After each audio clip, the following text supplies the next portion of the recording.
Today we begin Chapter 5, and Section 5.1 we'll end up spending 3 days on, so it's going to be a while. We're going to talk about trig identities today, and so you're going to want to have that worksheet out that I gave you, that help sheet for this chapter. Okay. First I want to start out by talking to you about some helpful hints. Now for some of you this is going to be a very challenging chapter. Okay, and the best I can tell you is to worry about number 1. Don't give up. Okay, that's the most important rule that I can tell you, is that sometimes you're going to work these things, you're going to get stuck. When you do that, you're just going to leave them, come back to them later. Okay? Some other helpful hints. Change all items to sine and cosine.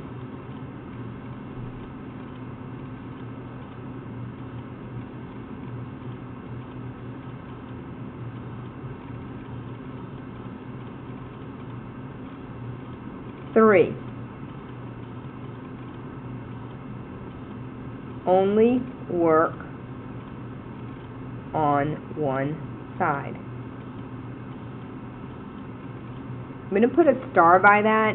Occasionally you're going to be forced to do something called meet in the middle, but we're going to talk about that later. For today, I want you to pick a side and work only on that side. Now, number 4 seems counterintuitive, but I want you to start with the most difficult side.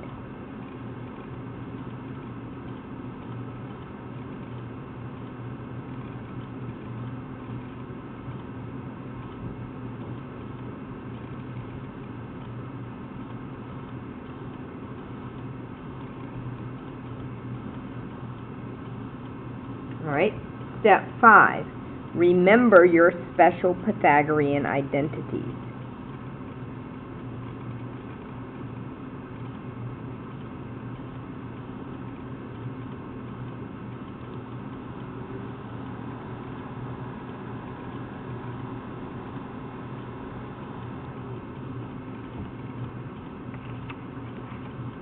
And then finally,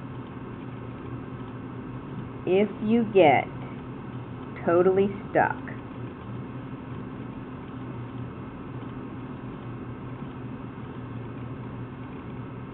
on one side, don't erase,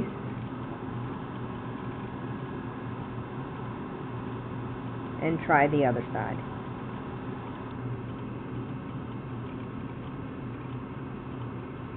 I call this meet in the middle.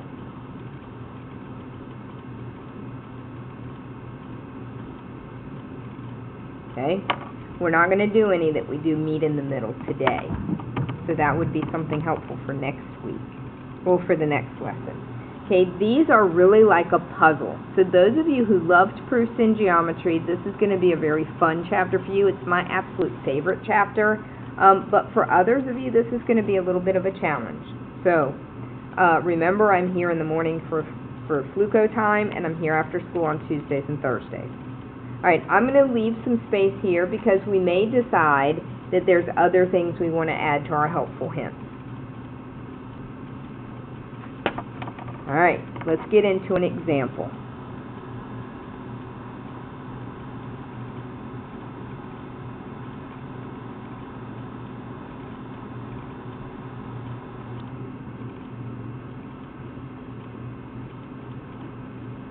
Secant of x times the cotangent of x is equal to the cosecant of x.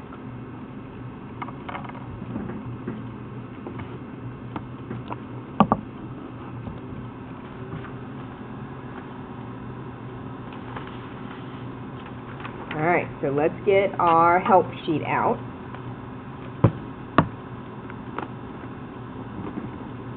And let's get ready to go. Alright, so I know there's an awful lot of information on this paper. Eventually you will learn it all. Right now, I really need you focusing just on this first 3 sections. The reciprocal identities, the quotient identities, and the Pythagorean identities. Okay? Alright, so we pick what we concede is the worst side. So which one looks harder? My hope is that you picked this side. Okay, so this is the side I'm going to start at. And then my other suggestion to you was convert everything to sines and cosines. So how can you write secant? Secant is, if you look at your little help sheet, secant is defined as 1 over cosine.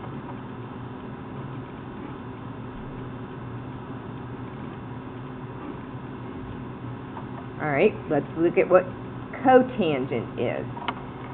Alright, well look, here it says that it's 1 over tangent, but I want you to write everything in terms of sines and cosines, so I really don't want to use that. But I do know, right here it says, oh look, cotangent is also cosine over sine. Cosine x over sine x. Now, I'm not going to touch this side. So I'm going to keep coming down. I'm going to go ahead and clean up this critter.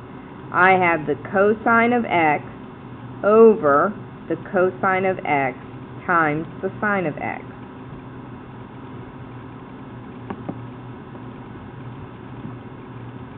At this point, do you agree that I can cross these out? And I am left with what is in the numerator now? 1 over the denominator, sine of x.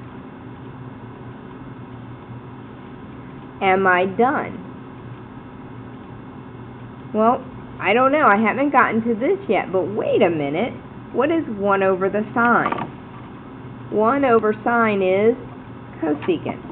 So I am done. Cosecant x equals, bring him down, cosecant x. And you have survived your first identity. So I want you to continue to work on this side until you get what it is equal to.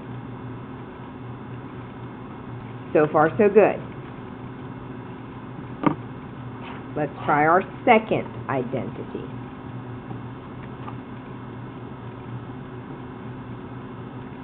Sine x tangent x plus cosine x equals secant x.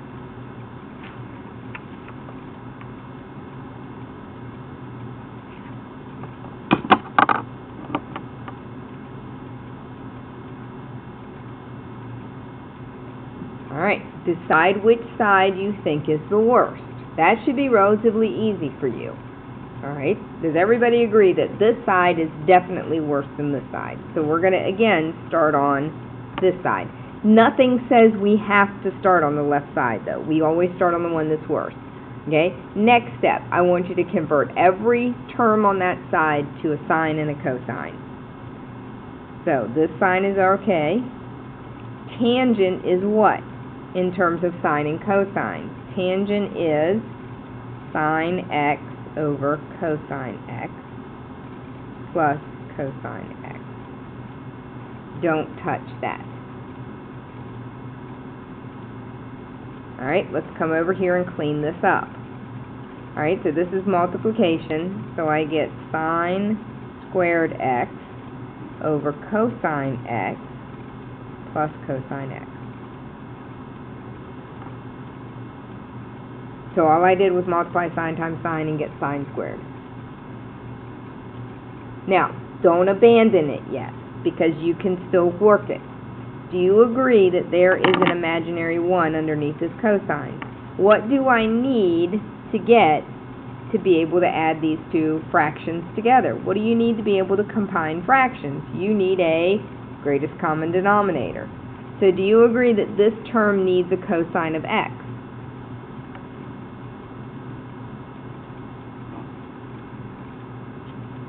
Because if I get them both with cosine of x in the denominator, I'll be able to combine them.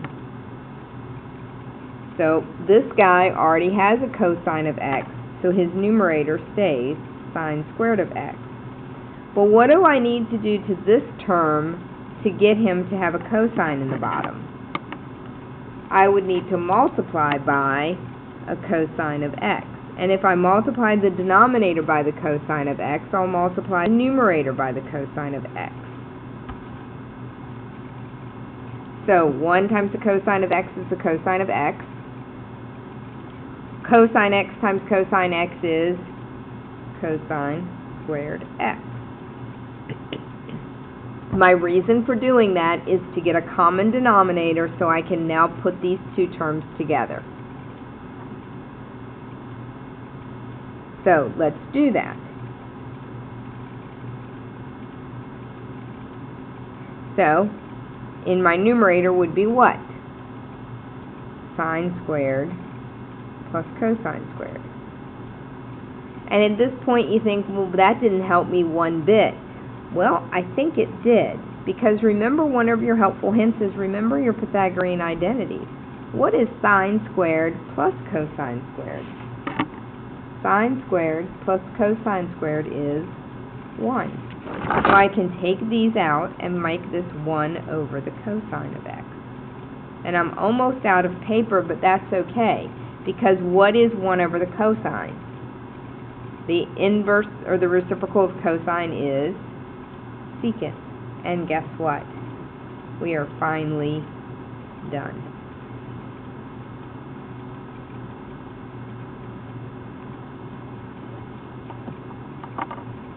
Alright, let's try a third one. So you're going to find that you have a whole bag of tricks to do for these. So I want the cosine of x minus the cosine of x, sine squared of x equals cosine cubed x. I don't know what this random parenthesis is doing there. He should not be there. Alright, pick your hard side. Again, it's the right side.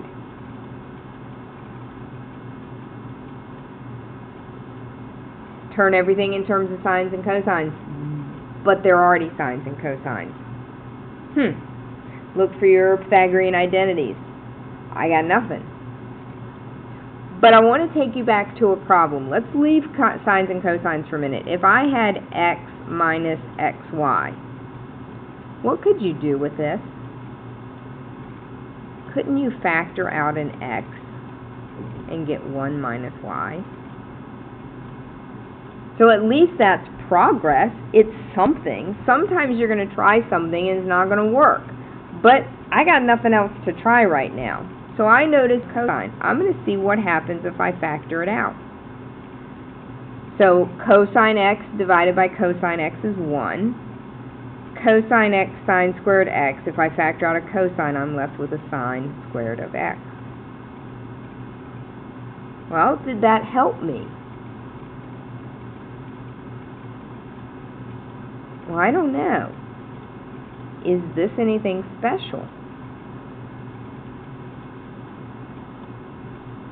So, let me come to my sheet and see if I can find that. 1 minus sine squared.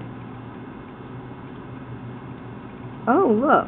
There's a Pythagorean identity that says 1 minus sine squared of x is cosine squared x. So, do you agree that I can now take this out and place cosine squared x in his place? Now, always keep in mind where I'm headed. I'm trying to say that I have cosine cubed. Do I have that proven? What's cosine x times cosine squared of x? Cosine cubed x. And we are done. So always look for what you can do. If you need to, take it back to something you understand, and then try it in the original problem. And understand, sometimes you're going to get stuck. That's okay. We'll have to just work and work and work until we get unstuck. Alright, let's try one more.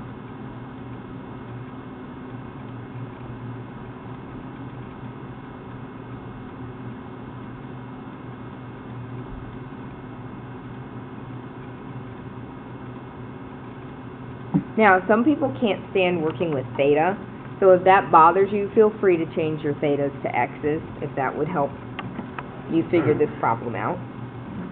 Now I need to pick the side that's the worst. And to me they both look kind of easy. The right side I'm not thrilled with because it's a fraction, but I notice that everything's already in terms of sines and cosines. So I think I'm going to see what I can do over here, because maybe by putting these guys in sines and cosines, I'm going to see something. Maybe I will, maybe I won't. So this time I would like to begin on this side. Realize you could have started here and gotten the correct proof. Alright, so what is secant? Secant is 1 over cosine theta. And tangent, what is tangent? Tangent is sine theta over cosine theta. Well, good news, these both have the same denominator, so what can I do? I can just put their numerators together. So I get 1 plus the sine of theta over cosine theta. Well, wait a minute. Look at there. That's exactly what I wanted to prove. And I'm going to be really lazy because that's a lot to write and just say that the two sides balance. Not all teachers make you show that the two sides balance. That's up to you. I like to put the check mark there. It's kind of like me saying, ta-da! I did it. Alright, you ready for the last one? I'm going to start a fresh piece of paper because this one takes us a while. Alright? We'll see if I can get through it.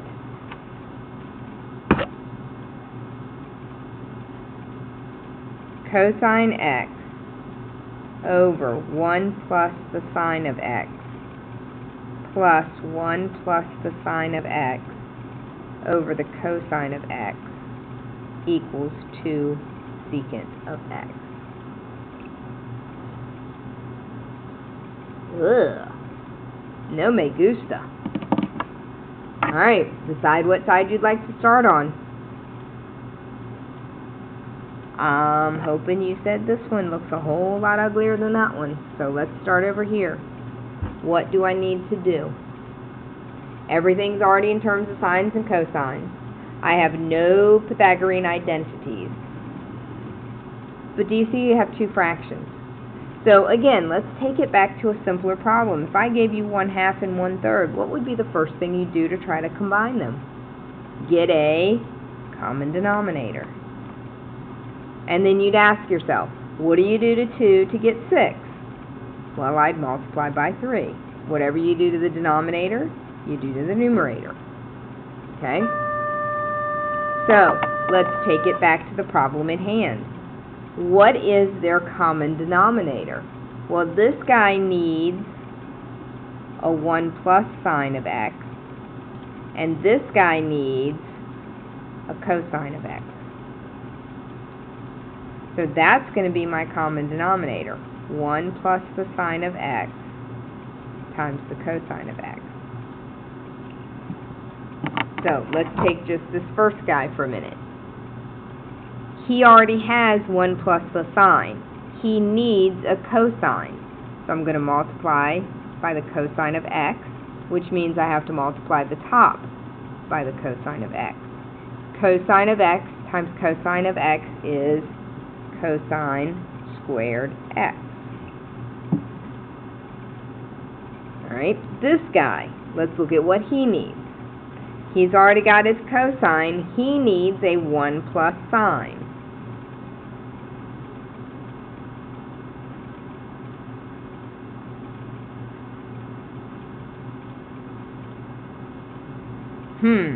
Let's look here for a minute. Boy, this is going to be kind of interesting. So we're going to take what's called a little sidebar, because I'm going to really need you to FOIL 1 plus sine x times 1 plus sine x. Okay? So you're going to end up having to FOIL this. So let's try that. First term. 1 times 1 is 1. Outer. 1 times sine is sine. Inner. Sine times 1 is sine. Last. Sine times sine is sine squared. Let's clean it up. So I have 1 plus 2 sine x plus sine squared of x. That becomes my new numerator.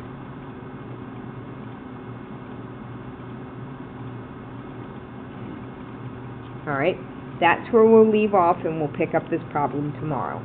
Have a great evening.